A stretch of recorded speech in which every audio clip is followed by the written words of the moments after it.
The University of California, Riverside presents Blue, Gold, and Black, the podcast that's dedicated to amplifying Black voices at UCR. I'm Dominique Beale from UCR's Community Engagement and Outreach Unit. In each episode, we'll be talking to UCR students, campus leaders, and community partners to explore the intersection of being Black and being a Highlander at UCR. And I can't wait for you to meet today's guest. Let's get started.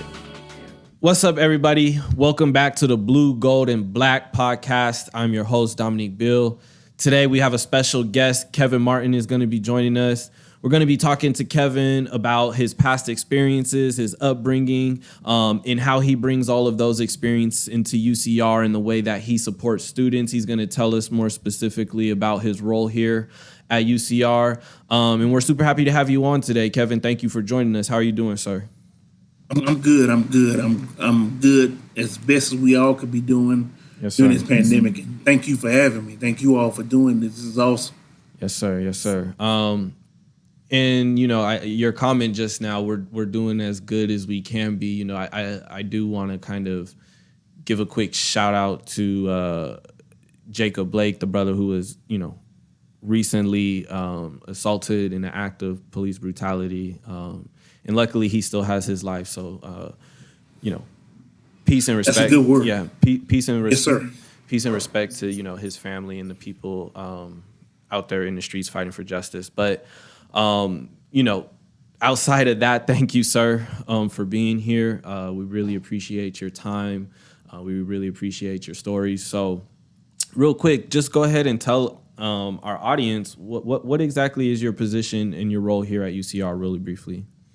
Sure. Well, along with being a real model, I don't say I'm a role model, I'm a real model. Because, you know, we make mistakes and we're human. So I like to go by a philosophy of a real model. A role model plays a role. I don't want to play a role. I want to be a real model. So currently I'm the director for competitive sports over in the Student Recreation Center. Have about 80 to 90, I employ about 80 to 90 students every year with 3 direct reports of full-time professional staff. But yeah, so been at UCR be 15 years actually next month on the 5th of September. We're getting right around, you know, in prayers to my family in Baton Rouge and Houston right now because there's a Category 4 storm headed their way. Yes. And this is right around the time that you know, hurricanes happen in the South. So right. Kind of glad to be in California at this point that I don't have to deal with that stuff. Yes. Yes, sir. Yes, sir. No doubt. So, you know, thank you for sharing that. So, you know, you manage the student sports at the recreational center. Been here for 15 years. So talk to us a little bit about where you come from. You just mentioned right now your family down in Louisiana, down in Texas.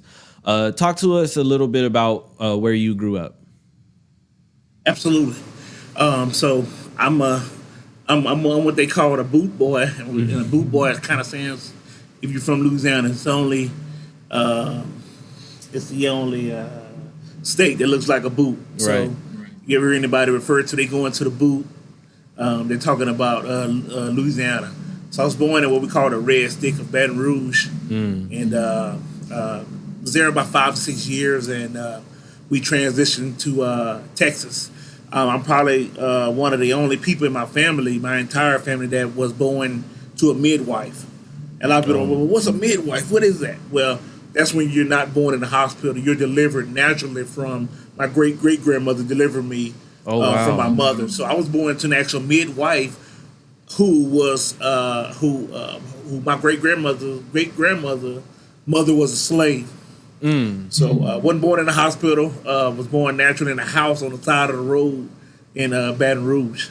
So I always find that kind of unique about myself that I wasn't born in the hospital. Yeah. They did all that stuff 2 or 3 weeks after I've been out the womb. 3 weeks, man. Before even when they got checked out and all that stuff. But that was back in those days, in those early 80s and late 70s. We wound up moving to Texas. My father transitioned jobs at the time. Had gotten himself in a little trouble in Louisiana and forced us to go to Texas. So spent most of my life in Texas, or dare I say, going back and forth or whatever. Grew up to a very strong mother, powerful black woman, strong black woman. My best friend now. She raised 4 of us. My dad got a couple of outside kids too, so 6 of us total. But she raised 4 of us, and we had one of those traditional homes where it was always open to everybody. You know, getting put out your house and cousins staying with you. Yeah, I'm pretty sure we all kind of know how that go. We all in there as one family. My mother was a single parent, though. My father left us when I was about 8. So she had to leaving her to raise these boys, and I have one sister by herself. And that was intended. She did the best she could. She really did. But when you grow up in a single parent household, your mother can only do so much. She can only exuberate so much strength. You know what I mean? But I love her to this day for everything she's done for me. And I always tell people I am who I am because of my mother, you know, because of how she modeled the way for me. And even though I got in some trouble and stuff like that in the streets, my mother was always there to push me in the right direction, but also tell me when I'm dead wrong. And you can appreciate somebody like that. And to this day, she's like that. And it's funny how this life thing works, Dominique, because now I feel like I take care of her, helping her write things at her job, things she's not familiar with in regards to technology. If she needs money or anything, it's like you take care of your mother now because of everything she did to me. Wound up graduating in Texas. Was going to go to school at LSU. I did their summer bridge program. And my mother said I needed to go get out of that environment and go to an environment where I could actually learn some diversity. So when you grow up in the hood, or dare I say the streets or the projects, you just around your people, which makes you love your people. It makes you engulf with just your people. Yeah. So let's talk on that just a little bit, because I do want you to kind of talk to us about how throughout your childhood and you coming into your young manhood, what role did blackness play for you? Whether it's what role did blackness play for you? So, through your heritage, through your mother, your father, like how was your blackness, reinforced in the home? How was it reinforced out in, the world throughout your early childhood, your young adult life? Okay, yeah, great question, man. So we've always been raised to protect one another. It was so peculiar how my mother and father kind of engraved some of these things in us. So just a little history. My father is Haitian. He is from Haiti, and he's very liberal. Dare I say, liberal, old school African American. Believes in a lot of ways. He still believes in heavy corporal punishment, and he always had this thing about him is to make sure you take care of us first, which was interesting. A little different than my mom. She was like that as well. Her thing was take care of us, but also appreciate the people that's helping us along the way. Where my father was kind of the polar opposite of take care of us always first. And he always had this thing about him where he talked about being black and how unique being black is, and really giving us some historical content of all of the pioneers that he grew up on, like the Marcus Garveys of the world, the Malcolm X's, all these strong black pioneers. And he tried to, when he could, engrave that in us when we did see him or whatever. But my mother spent a lot of time really focuses on people like Dr. King along the way, the Reverend Al Sharpton. She focused on those people and kind of almost just trying to get us to the table. I think what really propelled you to understand who you are and your skin color was how you are treated in the South, or how you're looked at in the South. I'm never one that's ever going to talk about the race card. because I truly know what it means to be pulled over, racially profiled, because it happens a lot to us. There are some that would think it's a farce, but I got to tell you, even at a young age, we saw just what we meant to a portion of white people. And that's not saying all of them, because one of the best, greatest people I know is white, that helped me get to California by financing some of my apartment costs and fees that I need to pay to get out here. And that lady was white. But there's a certain section in Texas and Baton Rouge that just never going to change. When you drive down the street and you see the Confederate flags, that really tells you what they think about you. And I know they have this Southern heritage, but the people that utilize that flag in the South means the South will rise again. And they'll tell you that. That's what they're hoping, that the South will rise again. So my mother really instilled in us to understand who we are at all times. And at the end of the day, you are a black young man coming up, and you have to notice that, understand that, and harness that, and be proud of that. Kind of made me to who I am today, man, to be honest. Wow.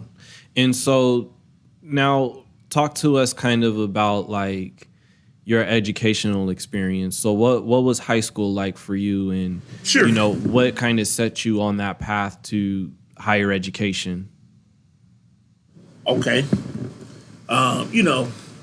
So education, especially in our families, man, it seems like it's really preached a lot, because your parents appear to want you to be better than them. That's their whole goal in life for you, is to, they preach, my mother preached to get an education. My mother preached to go to college. Thank God for sports. And I say that because that really helped me get out of the streets and really have something to focus my energy on, something to transpire to, another network, and forming some other camaraderies versus those that we have in the streets that are kind of dealing in things that I shouldn't be doing. So I graduated high school from a school called Ridge High School right outside of Houston, Texas. And I knew then I was going to college. I had already had an acceptance letter from Sam Houston State University, and I was going to go there and play ball. And I was excited. When you're playing football, man, in high school, you can be, this taught me a lot. And I thought, running a 5 flat in the 40, maxing out 340, 350, squatting 400. Oh, man, this guy's a beast. You're a beast in high school. Until you get to college and you say, damn. Wait a minute. He's 300 pounds. He runs a 4.7. What? And he's 19. Hey, Dominique, you find yourself second or third string, man. Quick. And it's humble. It's humbling. Thank you. You took the words out of my mouth. Yes. It's humbling, man. It's humbling. Then I look at the work ethic you put into. Man, I had all these admirations about going to college. I'm going to do this. I may go to the league. And you get there and you just like, man, this ain't fun no more. This is a job. This is a job, man. It's a job. 1,000%. I remember we had a game against McNeese State, and I got hurt. And after that, I had, you in college and you go into these parties and, you're seeing all these fraternities. You kind of start wondering, okay, this is a one-in-lifetime experience. And I always tell college students this, Dominique, enjoy your college experience. Because once it's gone, man, all you have is your memories. I loved college. I absolutely loved college. I enjoyed my time. And I'm glad, stop playing football was one of the best decisions in my life, to be honest.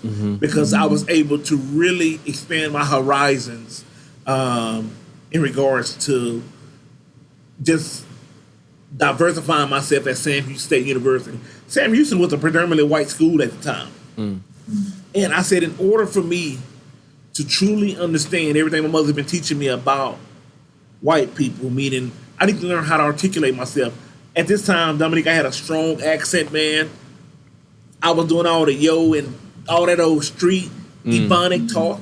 Hey, ain't nothing wrong with it. I ain't gonna ever knock it, because when I'm with my family, I do revert back. But to be a unique black man, you got to know how to what I like to call morph into these different roles in life, because that's what is expected of us. When I'm with my family, I'm gonna go be the same Kevin, but a different language. I'm gonna be the same guy, but a different style. Same substance. I'm gonna keep the same substance always, but I'm gonna have a different style for the people in the rooms, the groups, and the networks we're in, because that's what's expected of us, and that's what gets us to the next level. So I had to learn that at Sam Houston, and I can appreciate Sam Houston for teaching me that and learning about, in full honesty, how to navigate through conversations. And when I'm dealing with racism, or I'm dealing with trying to be progressive in regards to bettering things for black people. And I agree with you. And I do think, and it's a fine line that you kind of have to walk, because, one of the phrases that comes to my mind is code switching, right? And not being able to, be your quote unquote self in certain settings to make people comfortable, right? But one thing that I like that you said is that the substance never changes. You know what I'm saying? Maybe my style, maybe my flow, maybe the way I articulate it changes. But my message is my message. And, yes, sir. And when it comes to kind of sticking to the essence, or making sure you're staying true to quote unquote your black identity, the substance never changes. So I appreciate you framing it that way, because, code switching is a problem, right? But I also like the way that you phrased it when you said, when I'm around my family, I speak another language, right? Because African American vernacular, it to an extent is its own language, right? Or preach, bro. Exactly. So, I think, for those of us who are maybe navigating that experience, right, not wanting to quote unquote code switch, but finding the right way to still maintain the substance, but maybe a different style for a different scenario or a different situation. Yes, sir. Yeah. So taking all of that now, talk to me a little bit about, some of the experiences that you went throughout college that kind of helped reinforce that whole idea of you being able to navigate in certain situations, and kind of articulate, or maybe come to know more of yourself to articulate it in a different way to different groups of people. Absolutely.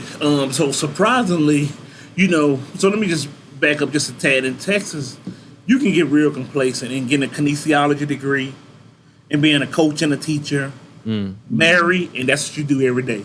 And hey, guess what? You're impacting children. You're impacting students. So I love that. I would love that lifestyle. It's an honorable lifestyle. But what I wanted to do again was to truly understand who I was as a person, and really try to diversify myself as best I could.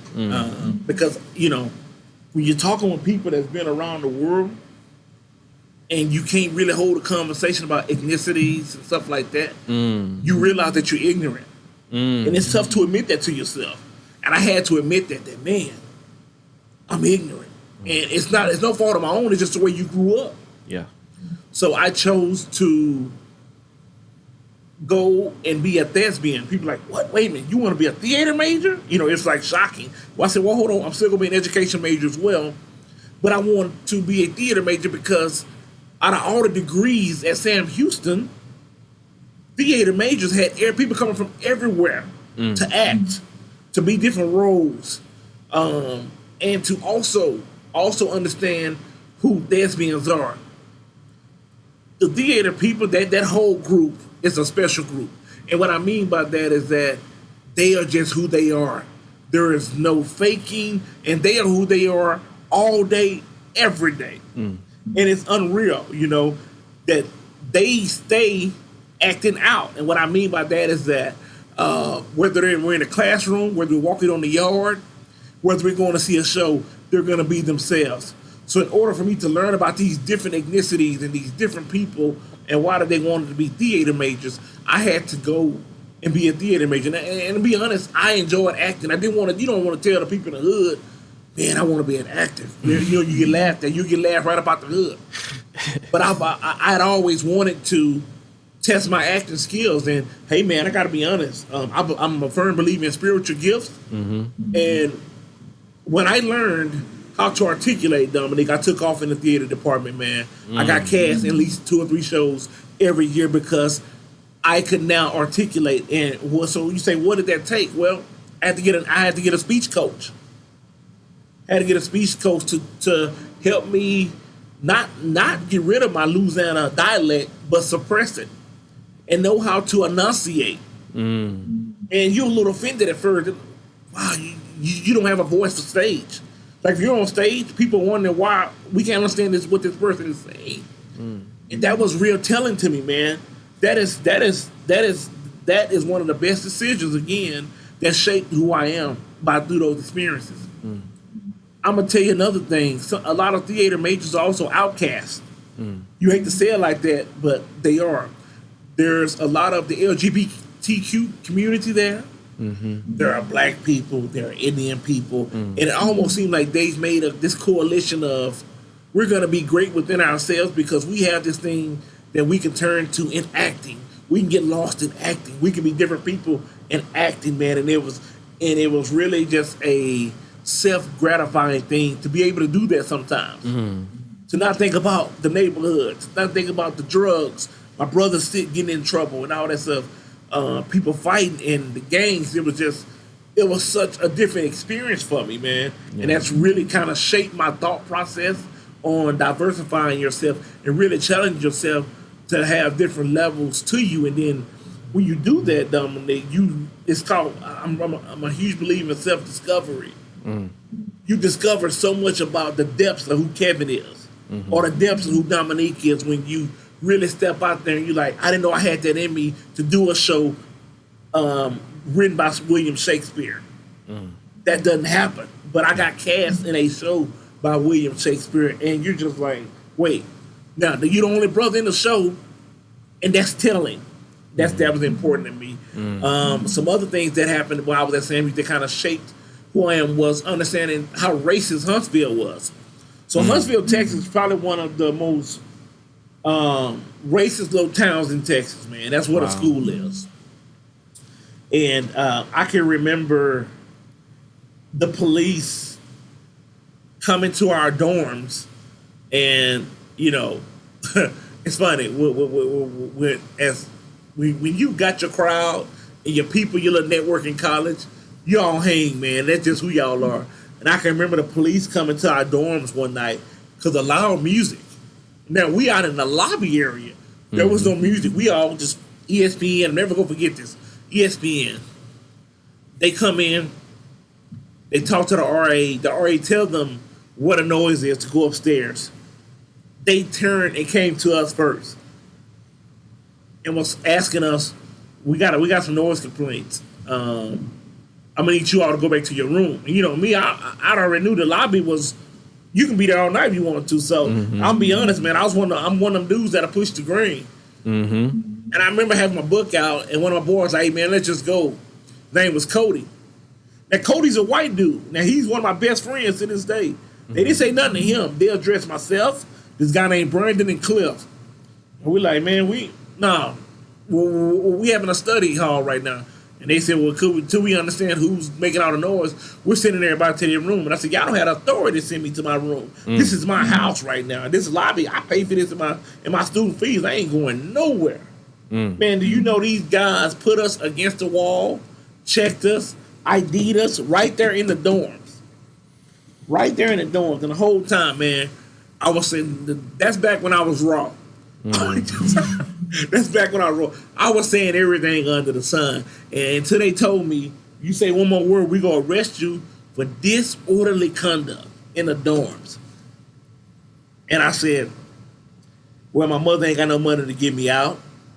Now I got to understand, even though we all know this is wrong, be quiet so I can live, or I can, live to tell this another day. So I went down, man, and that very next day, went down and wrote a complaint on all three of them. There was one that you can look at his face, he knew it was wrong, but he wouldn't say anything. And that's part of the problem, man. Yeah. You know, he didn't say anything. So things like that, man, they happen. They happened all the time. Not necessarily to me, but to other black males and females. They were getting hassled by the Huntsville Police Department up in Huntsville. Yeah. And, you know, I think, I guess that kind of just speaks to the uniqueness of, you know, college and universities, right? Like, you know, in one sense, you can get so much culture, so much education, so much knowledge about other groups of people and things like that. But you still can also be confronted, like, you know, with the very ugly side of our society all in that place, right? And it's, you know, a matter of, you know, who can occupy space, who belongs, and things like that. And, you know, it presents, you know, a very, very unique set of challenges, especially when it comes to black students, right, who have to go through these types of things at their institutions and at their universities. So talk to me about, you know, you're getting ready to move on beyond college, right? You're getting ready to graduate. Talk to me about the process of you pursuing a career after college and kind of what led you to UCR. Okay, yeah. So California was always on my radar as one of the places that I wanted to, you know, put my roots down. You know, in the South, California has always been kind of revered. You know, back then y'all had Tupac and Snoop, Suge, the West Coast versus East Coast. You know, and we're in the South, but we all understand that. You know, we all kind of want to be out here. You know, when all that stuff is going on, but unfortunately, you know, we were in the South. But so that's always been on my radar to come to California. So I know I was gonna get my degree in acting, theater, and film, and I also had a backup to where I was going, you know, just do education. And I said, during this time through college, man, I was doing this thing called Intramural Sports, and I was also working facilities. And with that, that's also a career in itself. And there, you know, in recreational sports, I've really transpired as a supervisor and a referee for facility operations and intramural sports. So, man, I said, this is a possible career, and I loved it. So I said, you know what? You know, why not try to go to California, act, and also do the recreational sports thing? Cool. Okay, that was kind of my plan. So I'm looking, and then I see a UCLA internship. I said, UCLA is in the heart of Los Angeles. Why not, man? I applied, interviewed. You know, they told me they love me. I think it's mainly because of my accent. I came out, man, and it was, I ain't gonna lie, man. It was a culture shock. Yeah. I was like, man, I want to go home. Oh, wow. Because the weather was great. But, man, I came out thinking Cali has Southern hospitality. But that's where you're ignorant. You should have done your research. No, you speak to people, nobody will speak at all. Look at you like, why are you talking to me? Like, man, is people really like that out here?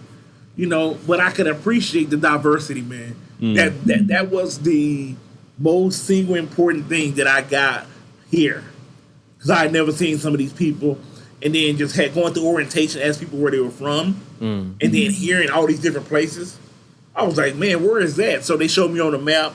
Man, that was so gratifying that, again, you realize, well, I'm still a little ignorant to the world, you know, in regards to just knowing things that I should know. But, you know, I thought about it. When you in those lower income schools, This is we talk about the system. They ain't teaching that, man. You're not learning that. So how would you know any of that? Going to Sam Houston. So wound up being a pretty good internship. At the time, there was a job opening at Riverside for another intern for 9 months. So I said I was gonna get my master's, but I'm like, you know what, man, I'm gonna get my 2 degrees. My mother's happy. I'm the first one to graduate college. Beautiful. You know what? I'm gonna apply for this internship over at Riverside for. It was for a Intramural Sports assistant and a events manager. All right, that's easy. I'm like, oh man, I can do this stuff in my sleep. Looking at the job description. Went over there, man. I'll be honest, man. It's not even a gloat. I looked at the program, their manuals, and how far they were behind in the field of recreational sports. And I didn't immediately make change. I'm always a person going into anything new. I encourage anybody, when you're going into anything new, you always want to seek to understand, then be understood. Seek to understand, then be understood. Understand the culture, the demographics, man. I want to learn. I want to know all that before I made any changes. But I knew in the back of my head, Dominique, that we had to make changes. So once I saw the internship, I called my mother, told her I interviewed, and I got the job. She was excited. She was happy for me. She said, "Hey, go test your horizons. Who knows, that job that may turn into a job for you."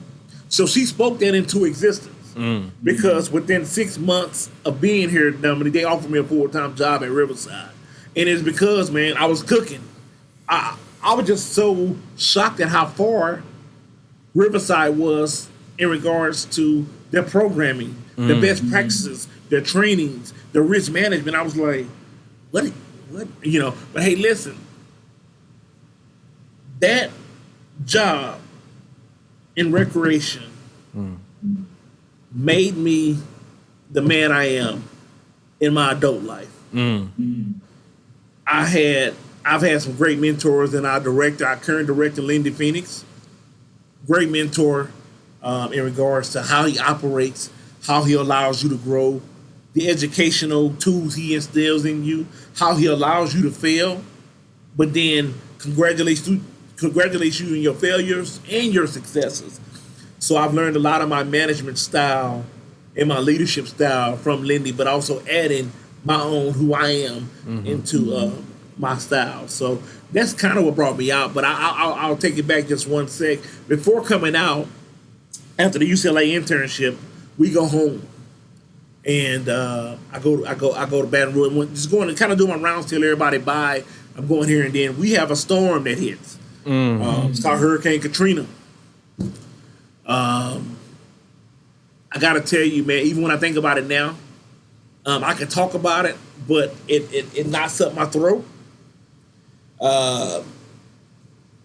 Not even because, not just the loss of life, the response, how we were treated on the news, how we were called refugees when we were born here, raised here in the United States, but we were being called refugees. That hurt, man. And I gotta tell you, it just told me how much more further as African Americans we have to go when you listen to that. So I actually called Riverside, man, and told them that there's no way I could be there when y'all needed me there to report to my first day of work. I said, I gotta stay and help my people. And he said, well, what is that? That just means, man, they were coming in busloads, man, to Texas, just kind of reorganizing people in different places because New Orleans was underwater. It was like in a fishbowl. Baton Rouge don't get a lot of talk, but it was also flooded, man. Yeah. Baton Rouge was flooded too. Texas flooded a little bit, but we had people coming in drones on buses, man. They needed places to stay. They needed food, man. So I was on the ground, brother. I'm proud of that to this day, man. I was on the ground relocating people, man. Helping people get to churches, setting up beds, loading food. I did that before I came out of here. And after about 2 weeks, I said, okay, I think I've done enough. We have enough people helping. I didn't want Riverside to not give me the job. So I said, and then I got to be honest, Dominique, I needed to leave. I needed a break. You know, you seeing these people screaming, they're hollering every night because they've lost everything. And I don't think people know what that feels like. You've lost every single thing but your pants, your shirt, your shoes on your feet. You don't have nothing else because it's underwater.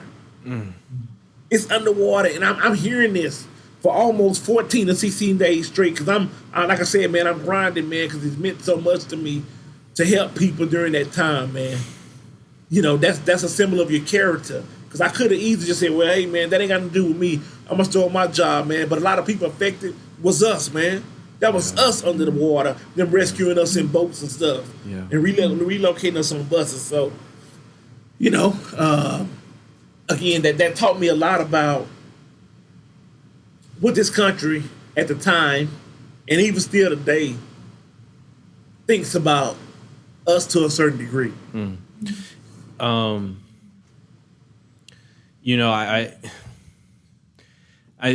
think it really kind of gets lost on people, and it's kind of just like a symptom of a lot of Black history, right? But you know, I don't know if people still fully comprehend, you know, how devastating Katrina was. You know, obviously to the people who were directly affected by it in terms of you know, geographic location, you know, being in the storm.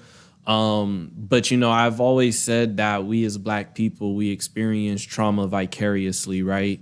I don't have to have literally experienced a certain traumatic event to empathize with a brother or sister that I witnessed going through that, you know? And I think in like 6th, 7th-ish grade or so. And one of my childhood friends that I kind of grew up with throughout elementary school, they moved back to New Orleans because that's where all of his family is from. And, you know, even as small of a connection that is, you know, I lost contact with him after Katrina, you know, and it's not to say that something tragic happened to him, at least I hope not, but, you know, it affected me. It meant something to me. And even as a kid, kind of witnessing the response of, you know, the country to that, it was really jarring, you know. It was really jarring to say the least. So I want to kind of take all of like that history, that context, those experiences that you've had throughout childhood, college, you know, Katrina, and kind of culminate them into your role at UCR and how, you know, you're a voice and supportive for Black students on this campus. Absolutely. So, you know, when I first started my journey at UCR, one of the things that I really saw the lack thereof, at least in the sports and the recreation department, was establishing a Black community. And in my mind, I said, what's the best way that we could really bring Black people together in regards to just community and growth? And that's sports and recreation.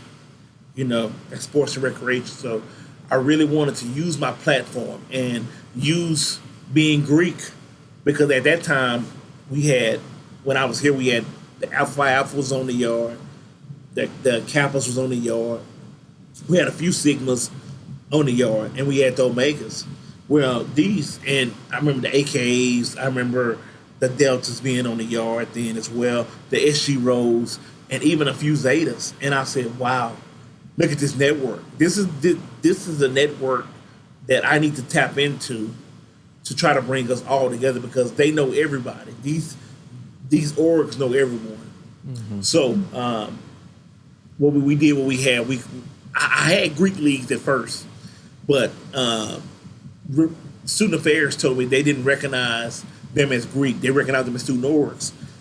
I said, that's a different approach to looking at it. I didn't go against the grain. I thought it was unique and made Riverside unique and called it everybody a student org versus Greeks. Greeks and then versus student orgs. In the South, there's Greek life, there's student orgs. It's a distinct difference, Dominique. And they don't get them twisted. No. We Greek. You know, that's kind of that mantra. That's kind of that arrogance about being Greek in the South. A couple of things. So I really wanted to make a conscious effort to bring people together through sports. And I said, you know what? I have to look at the demographics of the staff. I wanted to hire more African Americans on staff because now if you work here, you're really going to talk about your job to other people and the great things we do. One thing about Intramural Sports, it's a word of mouth program. It really is. You can market intramurals as much as you want, but until people start talking about their experiences, start talking about what they gained from it, whether it be mental, physical, or just all around well being, it's not going to take off. So once I tapped into that and started hiring more African Americans and really that was the base. Hiring more African Americans, then letting African Americans know, letting our students, black students know that, hey, I'm here. I wanna promote some sports. I want to offer some uncharacteristic things. I have open door policy. Let's have some round tables where we talk. And back in, I think, 08, 09, probably a little bit before that, it was probably 06, 07, we started Powder Puff. Popular. And when I say competitive. So every year before Black Grad, we have a Powder Puff tournament where we'd have about 8 teams. It'll be $10 a person because you want to keep it low. Now, me personally, I didn't charge anything. I provided referees. I provided all the field space and all the equipment. And also structured all the tournaments for them. And all they had to do was be on their best behavior. I know we go compete. We go say some stuff. But at the end of the day, this is community. This is family. Yeah. Keep that in mind. So in all our meetings, that's what I would preach. This is community. This is family. We can always play again. So the coaches will be into it. And I'm talking about Dominique gives a great time, man. I was out there the entire time. And I didn't have to be. But I just enjoyed being around all these parents. They're seeing that their kids play sports. That's there for a weekend. And then the money that we made from those tournaments went back to Black Grad. Because they had a ceremony over in the Student Recreation Center. Because as you know, we don't charge student orgs for the facility usage over there. So they make a nice chunk, and the money would go back to them. So that's one of the key ways is in regards to me really helping black students is providing an outlet for them to just come over and kick it with me, but also hiring them, mentoring them, giving them a place, and then also looking at other opportunities. So another opportunity that we provided was allowing teams to go play other schools. So a lot of people think intramurals is just you're going to play each other for like 5 weeks and that's it. No. You can actually go to a regional tournament and play other schools. And if you do well there, you go to the national tournament.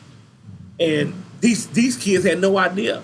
So to be honest, most of my teams I've sent, they have been brothers because they typically excel in sports, nothing against anybody else. Because we got some damn good teams on all type of ethnicities. But the teams that I've been sending have been black males. And they come back like, yeah, man, that was fun. Wow. That was fun. And this is us providing their hotels. We pay for the actual vehicle to take them down there. And then when I'm down there, I typically take some of them out to eat, or I'll give them, Gatorade snacks for the room and just tell them, hey, remember, you represent something bigger than yourself.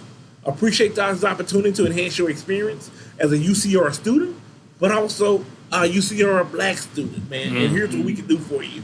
And I would love to do more things like that. I know the pandemic is really going to put some things on our budget moving forward. But those are just some things that I've taken pride in really trying to cultivate the black experience through sports and recreation. And I appreciate you sharing that because the whole point of this podcast has been to really capture the full breadth of the black experience here at UCR and how it manifests itself in so many ways, from the School of Medicine to student affairs to history to recreational sports, right? And I think one of the key things that you kind of pointed out in that story really is that, what you provided to, students, but in particular, like the black students that really took a lot of value out of the programs that you did is you provided them with access to resources. You know what I'm saying? And that's what I want all of the prospective students that are watching to understand is like the people that you are watching in these interviews and that are sharing their stories and how it influences their work. These are people with access to resources, with knowledge, and that can really help enhance your experience, and not only enhance your experience, but just really kind of set you on that path to being successful. And so I just, I kind of just want you from your perspective, a lot of, you talked about the importance, you said, thank God for sports in context of your own life, right? So just kind of tie in that whole feeling that you had towards sports and kind of how, like, what is it about sports that seems to resonate with our people? Because in some cases, right, it can be, depending on how you frame it, right, you don't want our people to, feel like the only way to success or getting out of their situation is through sports. But, there is something very objectively valuable about the underlying principles that sports instill in us, especially us as Black people. I think we have a very intimate relationship with sports in general, for better or for worse, right? So kind of just talk to us about that experience and really how sports has enhanced the lives of Black students at UCR, and maybe even students who weren't into sports prior to rec sports. Can you kind of shed some light on that? Man.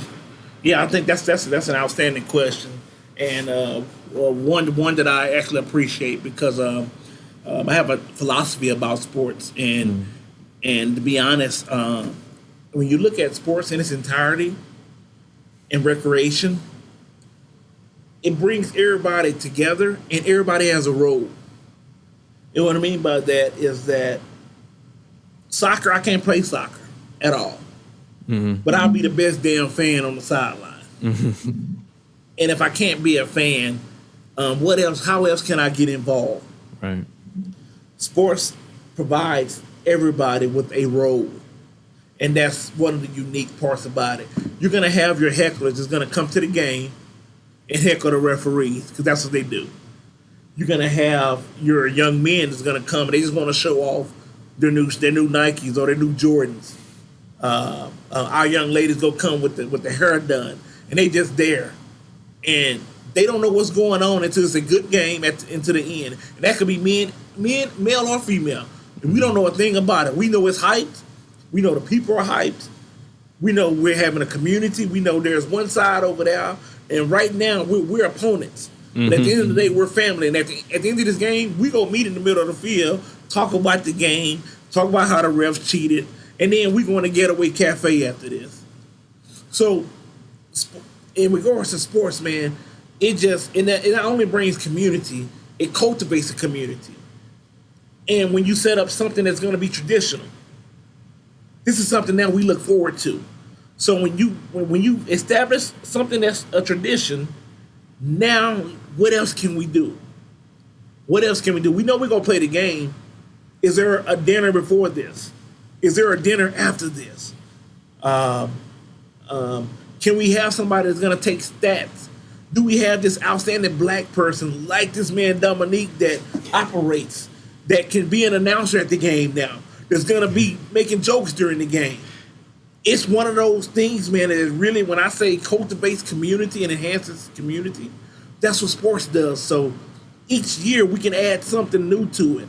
If you really don't want to play, or now, hey, we're going to add a throwing contest. We're going to add a kicking contest. So even if you don't play, you can't catch a cold, but I can kick, Best jersey. Everybody show up that night. Best jersey, go get a free shirt. Whatever best jersey, whatever best California team you come with, that's going to get a shirt. So that's the thing that I love about it, is that it provides so much opportunity without being an athlete. Sports ain't for everybody.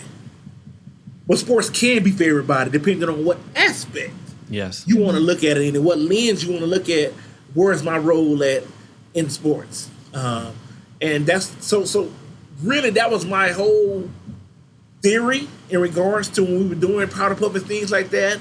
And I don't know what happened. I think a lot of the pioneers, in regards to students, they graduated, and you go through peaks and valleys when it comes to stuff like that. And I think that's what happened. Oh, sorry, It's okay.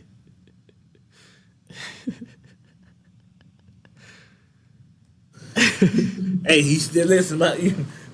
My oldest son has special needs, and he just, hey, wherever dad is, I want to be. Which is period. I don't care what's going on. Get out of my way. Can I rap with Dominique right now? Can you give me this hour, son? You give me all the other hours. Come on, man.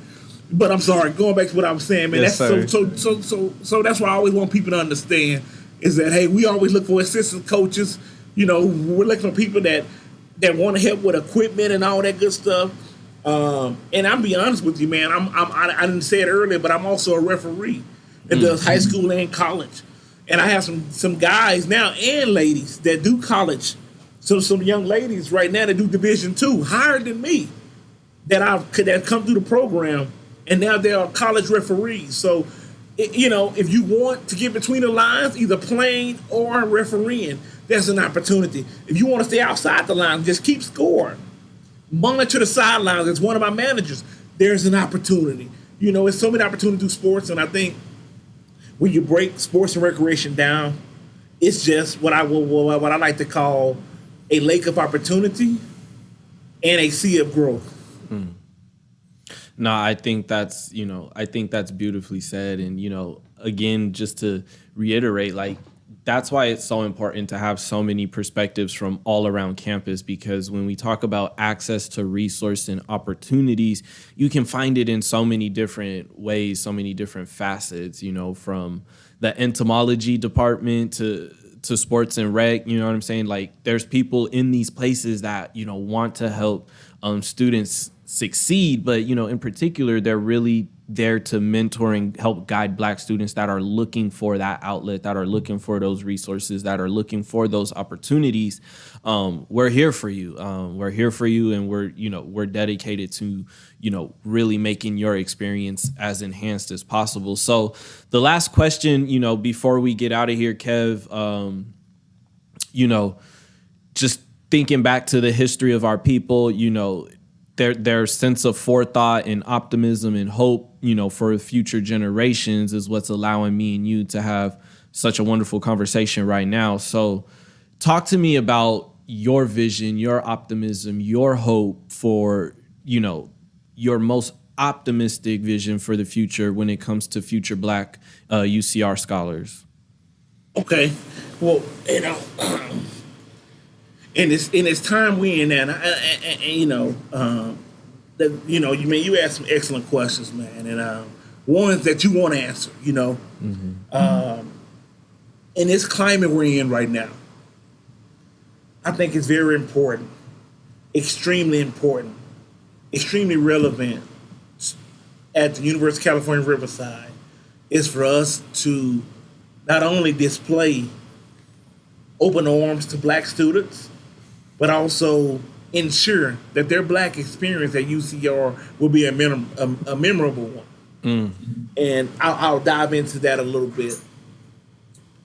When we typically go to college, is to find ourselves. One thing I love about the recreation department is that it's so diverse. I think we've done an outstanding job in our hiring over in the recreation department in being diverse with different ethnicities and really valuing diversity. I think UCR as a whole, the campus, has done an outstanding job with the diversity aspect of making sure that we harness those values of UCR and understanding that diversity and ethnicity